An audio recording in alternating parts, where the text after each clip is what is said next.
are at the Rotary eClub of Silicon Valley, and we are very happy this week to be sharing ideas with you as we do every week. It's our goal to have cool thoughts about innovation, entrepreneurship, and education out there for Rotarians and anyone who cares deeply about service to others.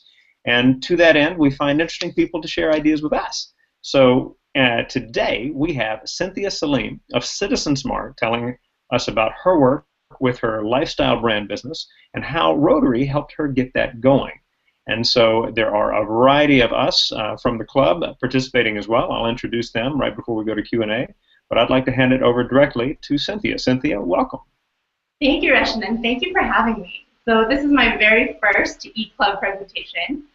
So very excited to reconnect with Rotary in so many different ways. So as I told Roshan before we prepped for this presentation, I do want to talk a little bit about my Rotary experience and how it really led to my career now as an impact entrepreneur and the work that I do with Citizen Smart.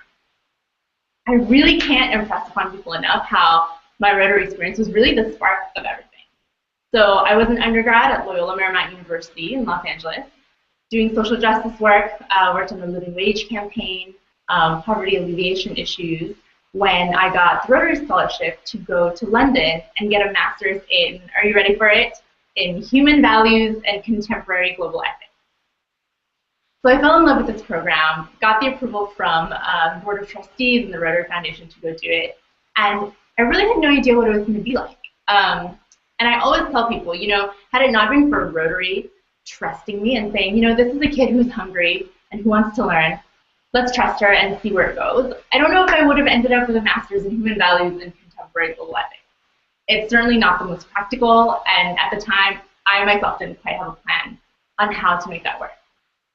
So I went to London, and I learned a lot from my classes in international justice, corporate social responsibility, and spent a lot of time with social change community in Europe, including the many Rotarians I met in the clubs that I spoke to, and my peers who at the time worked in international development. That seems to be the European thing, to work in international development and eventually go to headquarters for international affairs, which would be for them regionally Geneva, Switzerland, where there are many NGOs and the UN. So I ended up in Geneva and worked in policy advocacy for a year until I got a job at a major management consulting firm in Switzerland. Throughout those 2 years, I was really growing into my professional identity. And my peers and I would talk about what it takes to look the part, to make an impression. And as we went shopping, we found such a difficult time finding professional work, especially for young women. So imagine the situation in the context of being 23, 24, being offered a very high-paying job and being told, okay, you're going to be working with C-level executives, and you need to look like you're worth the billing hours. You need to look like you are credible and you know what you're talking about. And meanwhile, we're talking about how this shirt that we bought from a major supplier of menswear, which if you talk to all the men in our firm, they say, oh yeah, we buy it from this, and all the women's shirts untuck. After about 10, 15 minutes walking around, typing, doing something, untuck. They're just designed to untuck. And put on a blazer. I remember this is my light bulb moment when I tell my genesis story of why I started Citizen Smart, this line of women's professional wear. I put on a navy blue blazer that I thought would be finally the perfect blazer that I can wear over and over again. And I lifted my arms and the buttons jingled loudly. And I looked at the sales associate and said, the buttons jingle. I can't have the buttons jingle. And she couldn't quite understand why that was a problem. And I told her, because I'm making actual presentation. And if I'm pointing to something and the buttons jingle, it's going to be very distracting. So after I realized this is such a huge problem, I thought maybe this is something I'll do 5, 10 years from now. I'll start a clothing line of women's professional wear. Quite frankly, I'd rather not. I'd rather just have things to wear to work. But you know, something in the back of my mind. At the time, my visa had finally expired. I moved from Switzerland back to the U.S. And I thought about building this more and more. I always tell people one of the most important takeaways I got from Rotary is meeting people who worked in the private sector who were doing good, right? I recently wrote a blog for Rotary, which is how Rushton found me. And I talk about one of the objects of Rotary, which is the dignifying of every profession, and finding a way to serve society through every profession.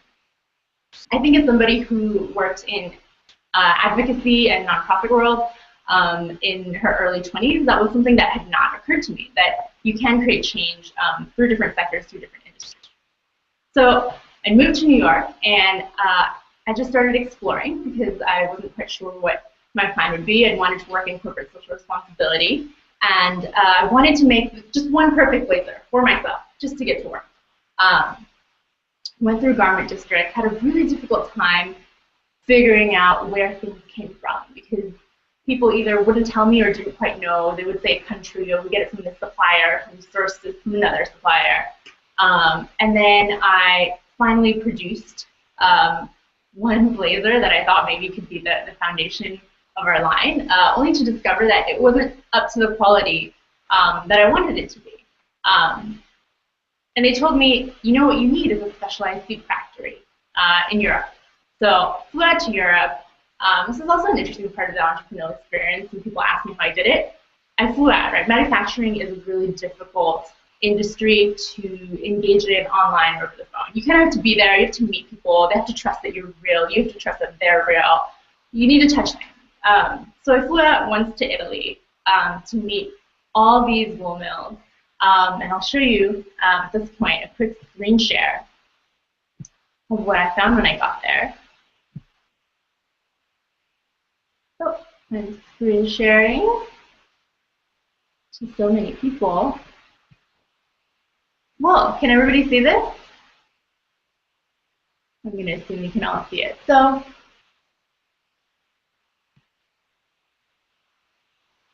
are we live, Rushton? Can you give me an okay? We're doing just. Excellent. So I headed to Italy, and I met owners of these historic wool mills, and they took me from scratch to teach me how everything worked. I remember somebody introducing me to one of their creative leads and saying, yes, this is Cynthia, she's starting an ethical clothing line of women's professional wear, and she knows nothing about wool. And that was really my favorite moment of the entrepreneurial journey, of saying, yes, I'm doing this, and I know nothing about this, so please walk me through it. Saw how a bale of wool turned into tops of wool, it was dyed and turned into fabric. Met a mill that purified the water after the dyeing process so that it doesn't pollute water streams. And then the next year I headed over to Portugal to meet suit factories, specialized suit factories. I had $1 million machinery that was going to make this thing really appropriate for a woman on the rise. So I'm going to head back and unscreen share. Stop sharing right here. So the interesting part of those experiences is that I flew out to these countries and I hopped into cars with strangers. People often ask me if the experience as a young female entrepreneur is different, and I would say absolutely. We grow up being taught, be careful, certainly don't jump into cars with strangers, don't talk to strangers. But I think it's really important to recognize that whatever your challenge is, that you might have an additional safety challenge because you're a young woman. You have to make it happen, right? You have to put infrastructure around you to make that work. So bring a buddy. I called every European friend I had during my Rotary year in Europe until I had a friend to accompany me on every single one of those trips. I always checked in with people to tell them, I'd made it back safely. It turned out to be a wonderful experience, but it's certainly a challenging and tough thing to go out into the world and do that by yourself. So now it actually took 2.5 years to build Citizens Mark, and we just launched in April. So we launched here in New York City to a very, very welcoming community of women professionals who'd also recognize that the fashion industry doesn't design for us. I'm often asked if I think that this look, having a blazer, a suit, is the only look for women, and of course the answer is no. I think the important thing to note is that what we're doing as a lifestyle brand for a generation of socially conscious and empowered women on the rise is filling a gap in the fashion industry and the pop culture narrative about this woman who is a star in the workplace, who loves her work, who is heading into a C-level position within Fortune 500 companies who don't have enough women on boards, right? So it's also an interesting space to be in when people say, well, don't you want to grow your business? Your blazer is amazing paired with a pair of jeans. And yeah, it is. And if someone wants to put a photo of themselves wearing it with jeans on Instagram, that's great. We'll reshare it. But I think it's really important that our narrative as a brand is about women on the rise, about women in professions that are heavily male-dominated. And it's a place where women face enough challenges on the substantive things, but we also don't want to have to deal with jiggling buttons or shirts down on top. So I'm going to wrap it up here, actually. I think it's been about 12 minutes, but I think it's a little bit more interesting to have Q&A because we can really dig deep into what's most interesting for the audience. But I really have to say, heading to London on the Rotary Scholarship, again, did two things for me. It's really seeing people do great work within the private sector and within many different industries that widened my perspective. And it's being in a global setting, right? Had I not gone to London to do a Rotary Scholarship year, I would not have ended up in Geneva. I wouldn't have gotten comfortable with living, not only living in Europe, but learning how to navigate another country, learning how to navigate another culture, being culturally competent in your communication.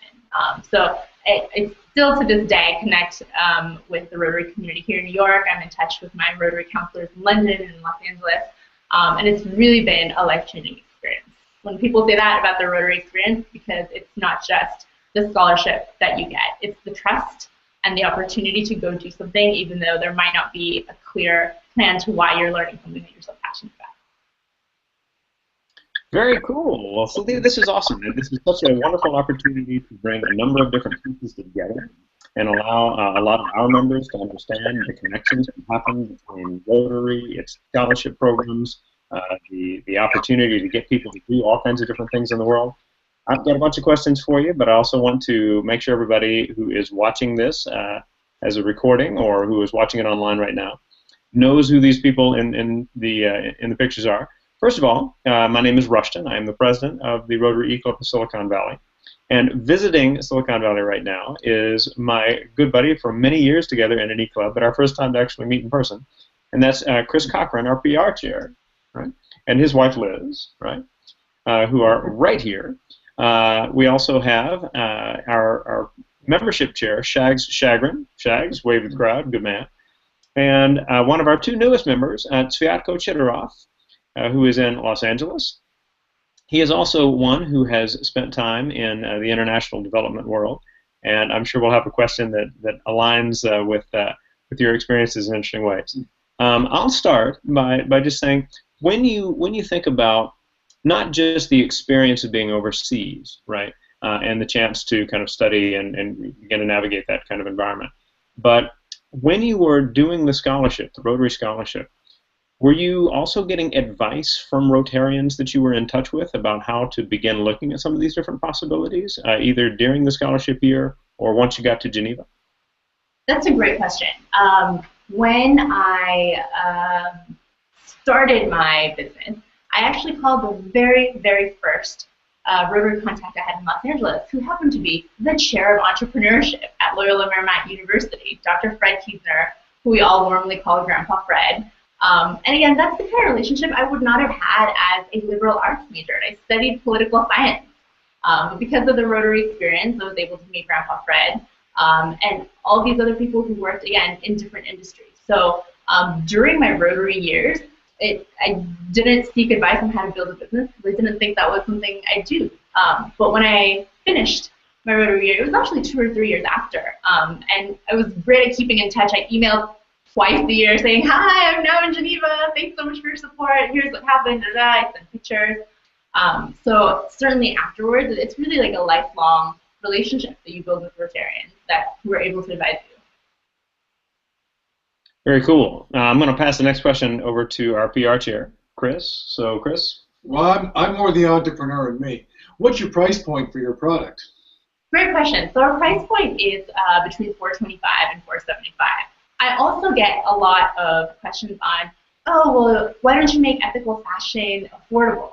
And the answer to that is, I set out to build a luxury women's workwear brand, and I happen to be a responsible entrepreneur. And I think that's a really important distinction to make, especially when people see you as someone who came from the nonprofit sector or also as a young woman. The expectation is that you set out to do something to create a social impact using a business model. So what I have to remind people is that actually you need to see me as a business owner who is responsible. And I think that's a change that needs to be made. That anyone that's running any business should think about how to make their operations responsible. Okay, I want to follow-up question.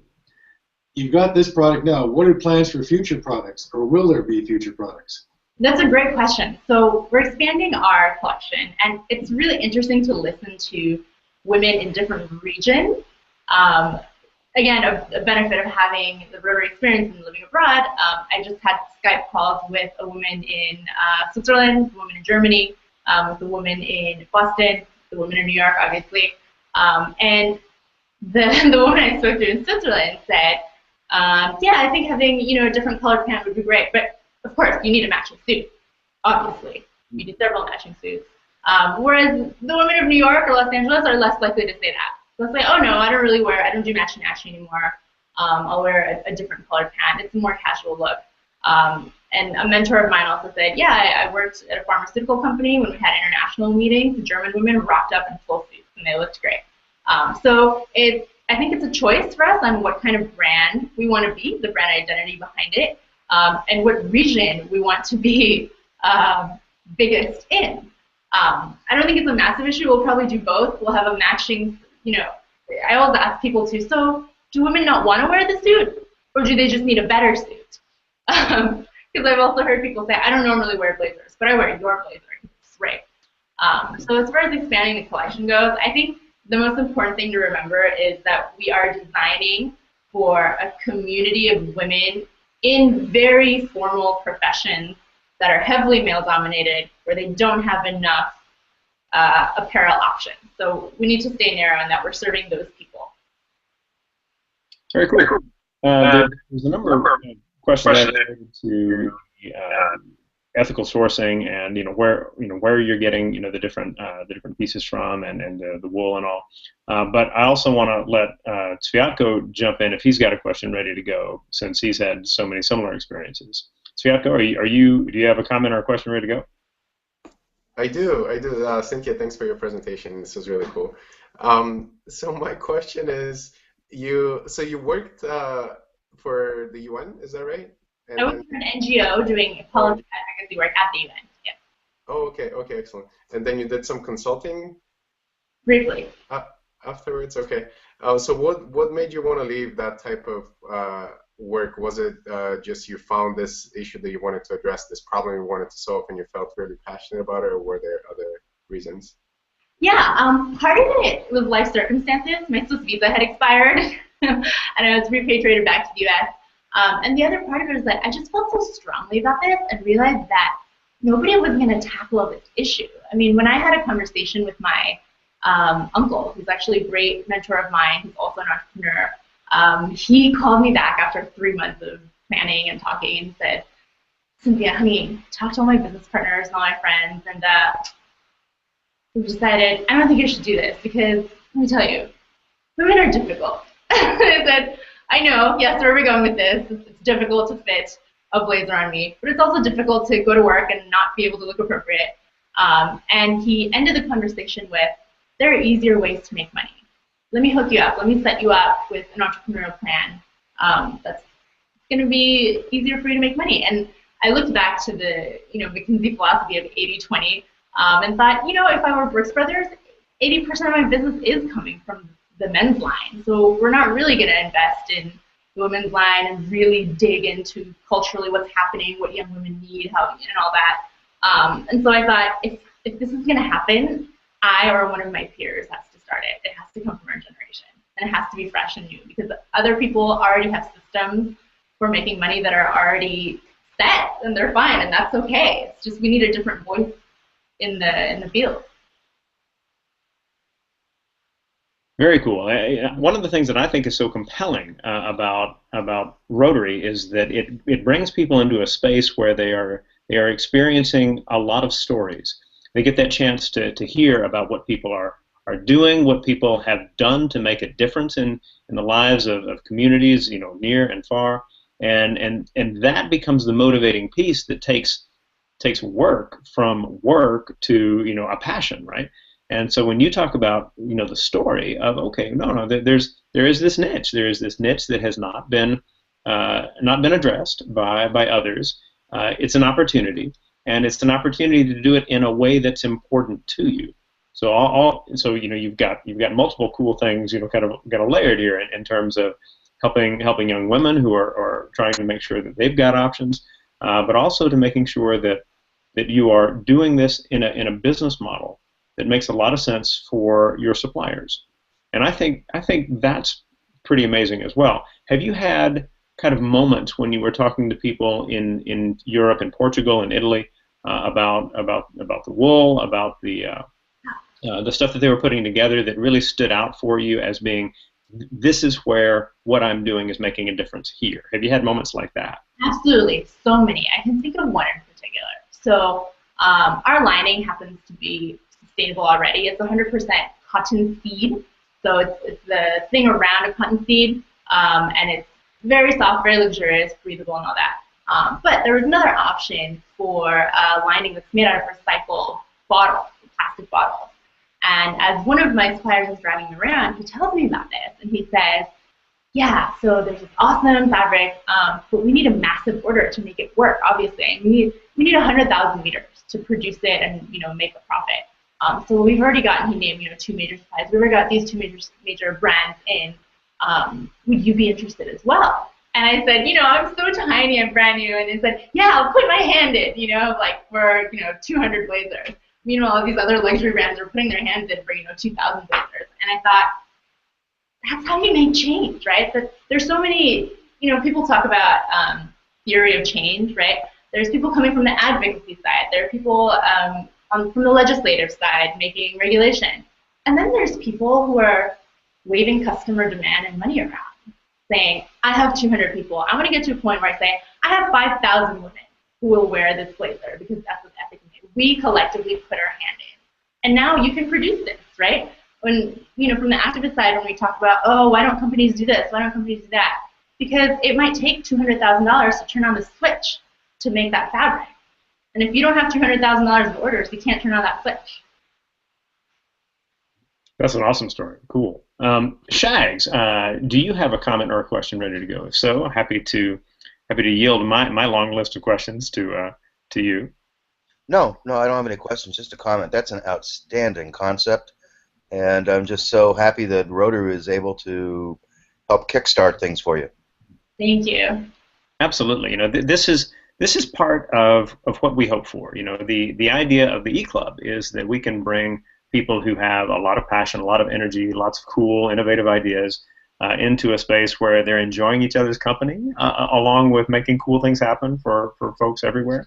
And so, I know that one of my experiences as a Rotary Ambassadorial Scholar, because Cynthia and I are both alums of this program, is that over time I thought, I think I might want to join Rotary. I think I want to get involved and see what I can do to mentor people who are trying to start educational startups, things like this. This is the stuff that kind of I do, and Cynthia, if you hit that point anytime soon, that there is an eClub out there that would be very happy to talk to you about that, right? So absolutely. Keep that in mind on that. Sure.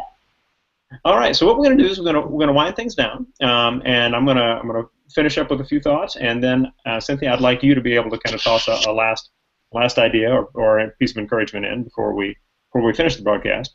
But for all of you who have taken part today, first of all, those who are here, Liz and Chris, great having you guys here in California. Shags and Sviatko, thank you guys for joining in as well.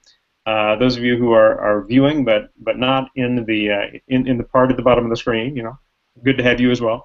And so all members and guests of the Rotary eClub of Silicon Valley who have watched this recording on our site, we hope you will share it with others. Let other people know about the good work that is being done out there through the efforts of energetic, cool, and interesting people who've been touched by Rotary in all sorts of interesting ways.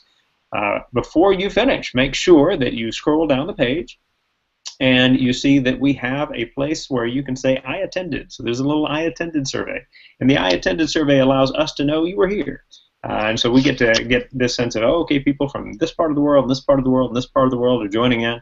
And if you are a visiting Rotarian, having properly filled that out and, say, spelling your email address right, will mean that you'll get a reply which you can then share with your club secretary for a makeup for a missed meeting you might have had. Finally, there is the Discuss, DISQUS section towards the bottom. It is an area where there is a field that says comment. And we would love for you to leave a comment. Tell us what you think about the meeting. Tell us what you think about the program. Share your ideas. Reply to other people's ideas. One of the great things about our eClub is that it's very much a space where people can begin to take ideas to another level. And that is where we want to see every meeting go, if at all possible. So we hope that you will do the survey, you will leave a comment, and you will also share what you have seen with your friends. And hopefully people here, there, and everywhere, because there are certainly no barriers related to geography. So with that, Cynthia, I want to pass it back to you for a closing thought. Well, thank you so much, Russian, for having me, and it was great to meet you all from all over the world as well. For a final thought, you know, I was part of a service organization when I was an undergrad, and we all thought, this is so sweet and so helpful for encouraging the heart, and we're so sad this is going to end. And when I went to Rotary meetings, I thought, oh, here's the grown-up version of that. So I can't express my gratitude for the opportunity to do this because, you know, as you know, if you've worked in the entrepreneurial world or any tough job, it's not always easy, it's not always fun, it's not always talking about great things. So these moments really serve to refuel and encourage the heart. So I really appreciate the opportunity and space that Rotary has always provided all over the world. Thank you. Wonderful. Shag's in the house. And with that, we will finish things up. We look forward to seeing you next week as we bring new ideas and more folks together to share their thoughts on how the world can be a better place here at the Rotary eClub of Silicon Valley. Thanks so much.